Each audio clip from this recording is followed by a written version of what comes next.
Hi, guys. I really want to break down UCLA's defense. I honestly do. I think it's one of the great untold stories in college football. But there's one problem. This week is USC versus Notre Dame. I got to talk about the battle for the jeweled shillelagh. Sorry, guys. It happens. So good evening. I'm James of Faithful Angelino Sports with the October 13th edition of Friday Night Chalk Talk, where we break down the keys and goals for each of LA's football teams during the regular season and playoffs. Now, all four teams are going to be playing this weekend, including the Chargers on Monday Night Football, but the spotlight is on South Bend, Indiana, where the storied rivalry between 10th ranked USC and 21st ranked Notre Dame will continue. So I'm very much looking forward to talking about this matchup. Because, for example, I was in the gym earlier today, desperately trying to lose weight, which we all know is going to fail, but so be it. They have the flat screens on the wall. They're the ESPN talking heads. How to fix USC's defense. You're wasting your breath. It's not going to happen. They're not getting rid of Alex Grinch. Even if they did get rid of Alex Grinch, that would be too late to reinvent the defense. It's not going to change overnight. What you see is what you're going to have to put up with for the rest of the year. You're wasting your breath. But as I create this clip, it is raining in South Bend, Indiana, and it should be raining like hell during the game on Saturday. And you might think that that favors the 4-2 Fighting Irish, but I see a path for the undefeated Trojans because I saw it last year. See, I went to see USC Notre Dame at the Coliseum in November, and there was a lot more optimistic vibe about the program then, right? I mean, there they were, the Trojan fans parading around the freshly painted Victory Bell because they just got it back from UCLA. Caleb Williams gets off the team bus. Girls who we hope are legal throwing themselves at him. And a lot of the dudes too, maybe, but either way. Here's what the Trojans did that night to win. They ran. Everybody remembers Williams scoring a touchdown, striking the Heisman pose, and that looked great, right? But USC rushed for 204 yards. They averaged more than 5 yards per carry. And in my opinion, if it's raining out there, that's what USC should do all over again. And besides, running the ball keeps the clock moving, which also keeps beleaguered defensive coordinator Alex Grinch off the headset where he could do the most damage. So, we're going to talk both about Notre Dame's defense and the evolution of USC's offense as to how that's going to matter in Saturday's game. Notre Dame head coach Marcus Freeman used to be their defensive coordinator, and former NFL coach Al Golden runs the defense now. But Freeman still wants the base defense to fluctuate between a 3-3-5 and a 4-2-5. And if that rings a bell, it should if you watch this program. 2 weeks ago, we described how the 3-3-5 is the same hole-ridden, it's just Swiss cheese defense that Alex Grinch runs. Now, Notre Dame will have a couple of wrinkles in its 3-3-5. For example, they have different names for the personnel, which could potentially give clues to USC as to what the Irish defense is thinking. For example, one of the edge rushers right here, it's a hybrid, outside linebacker defensive end. They call him the Viper. And of course, they misspell Viper on purpose with a Y because the Catholics are so hip, aren't we? Jordan Bothello won the job during training camp. Now, the Viper will sometimes come up to the line of scrimmage. The defensive line will see it, shift over to one side. The Viper puts his hand in the dirt. And that's how you get the 4-2-5. Usually to the opposite side, by the way, the other end goes by the name of Big, even though he's just basically an oversized defensive end. And just like USC, they will try to rob Peter to pay Paul. They will pull a safety in run support. They call that safety the rover. Now the Irish also, just to let you know, also replaced all three of its starters on the defensive line from last year. Howard Cross III is considered undersized at nose tackle. Good, but undersized. The first thing you should know is this. Anytime Williams sees the rover playing it safe, not trying to cheat against the run, USC needs to run the football. Look at this massive misadvantage man-to-man versus how many people Notre Dame has in the box. It's a distinct advantage for the Trojans. Now, you might be saying, though, how do you rush the football in the air raid? After all, Lincoln Riley, he replaces he replaces Clay Helton. Helton believed in the air raid. He hired Graham Harrell to run the offense. Harrell, though, did something that Riley just completely threw away. And that's why Riley makes the big bucks. Harrell used to run zone blocking, where you take all 5 offensive linemen and they just push to one side or push to the other. The running back gets the ball, looks for a hole. Maybe a hole develops, maybe it doesn't. USC could not run like that. So what Riley did was he incorporated the counter play. So before I explain what the counter play is, we'll get super basic. You may have heard the phrase point of attack, and I interviewed a high school coach who told me that it doesn't matter how crazy your offensive scheme is, it always boils down to this basic element. If I have more people at the point of attack than you do, I'm the one who gets yards. I'm the one who makes the play. If it is me and a blocker versus one tackler, I make yards. Simple as that. If it is me with a blocker and there's 2 tacklers, then we're fighting to see who wins. So, this is what Riley does that Harrell did not. It's called the GT counter. Run effectively, USC will have more men at the point of attack and continue to move the ball. Notice what I've sketched out.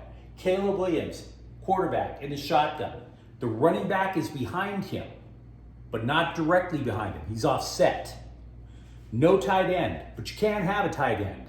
We'll get to that in just a moment. Take a moment and assume that the Viper plays up to the line and the defensive line shifts over, creating the 4-2. Notice at the snap that the guard and tackle on the opposite side of where the play is going pull all the way over to the other side. They have room to pull quickly because Caleb Williams is not in the way. He's in the shotgun. The center, meanwhile, he's looking to take out this end. The guard will take out the nose tackle. This tackle takes out the big end. And in the meantime, the running back, whoever the running back is going to have 2 blockers going right through a hole, theoretically. It is a 4-man wall, theoretically against 3 defenders, overwhelming the opponent. Now you might sit there and you say, well, wait a second, James, why doesn't this Viper, since he's up here, why doesn't he just blow up the play? He has nobody blocking him. And that's a fair question, but he's neutralized for 2 reasons. 1, Williams has the ball at the snap. The Viper has to respect the quarterback because it could go any number of ways. Is Caleb Williams throwing? If not, he's going to show handoff. Does he keep the football and run himself? You have to respect the fact that Caleb Williams is going to run a little bit in this direction. You'll constantly see it on the play. Caleb Williams hands off, will kind of jog towards the Viper, and the Viper has to respect it. You also might assume for a moment that the Irish say, well, okay, fine. What do you say we just bring up the old Rover for run support? Totally fair. That's when USC would either bring a tight end or a big receiver. Notice this guy with the question mark right here. Have him go in motion, set up here.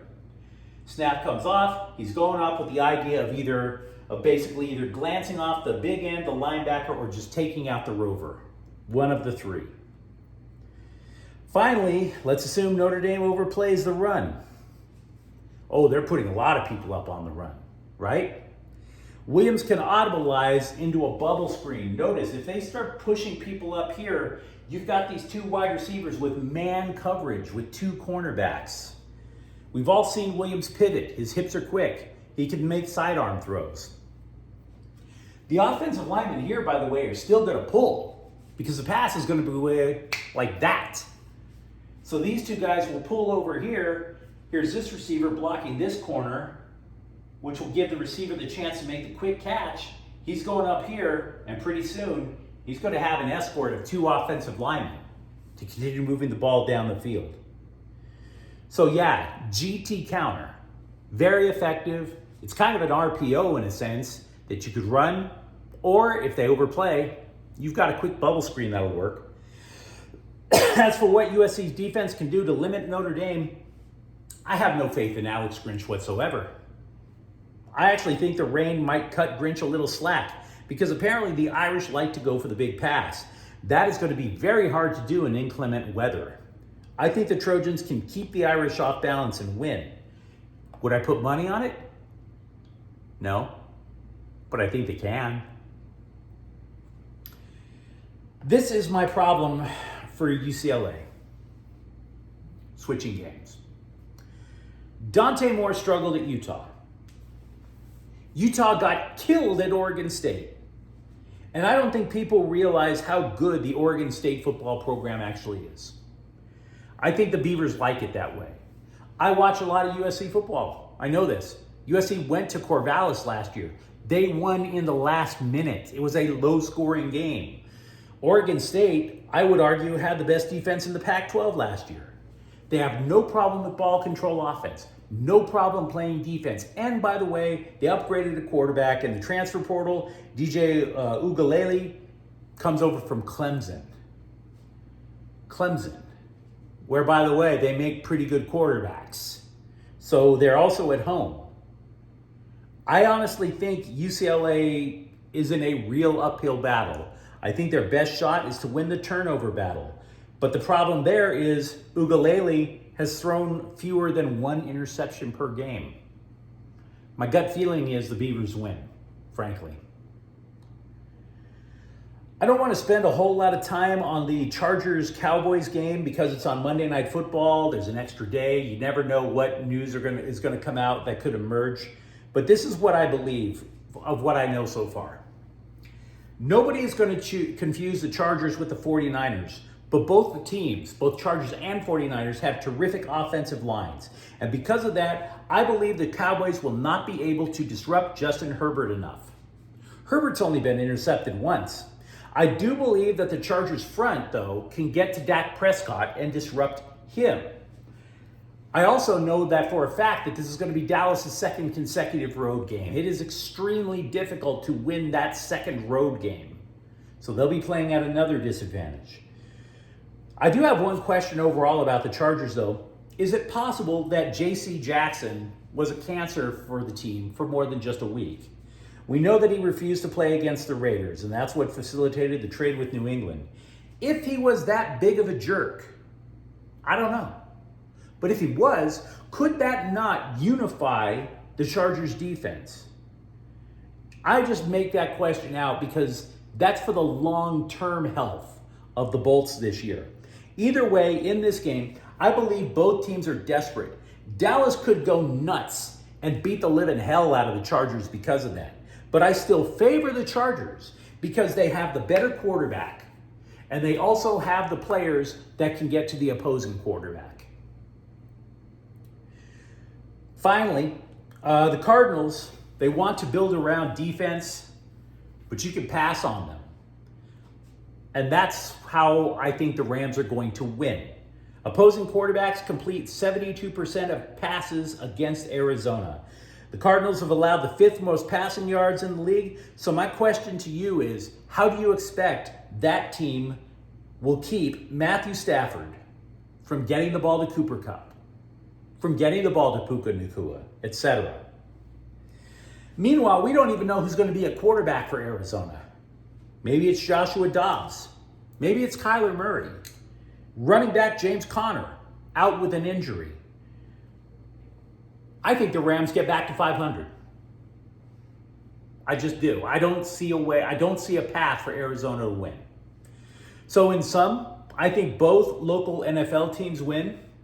I am not confident about either local college team, but I can see a USC upset win on the road, and I can see a UCLA upset win on the road. Now, if you enjoyed talking football with me tonight, don't forget to subscribe to Faithful Angelinos. We're talking about these four teams, every single day. Thank you for watching. I'm James. We'll be back tomorrow. Faithful Angelinos is a Kian Corta El Queso production. Take care.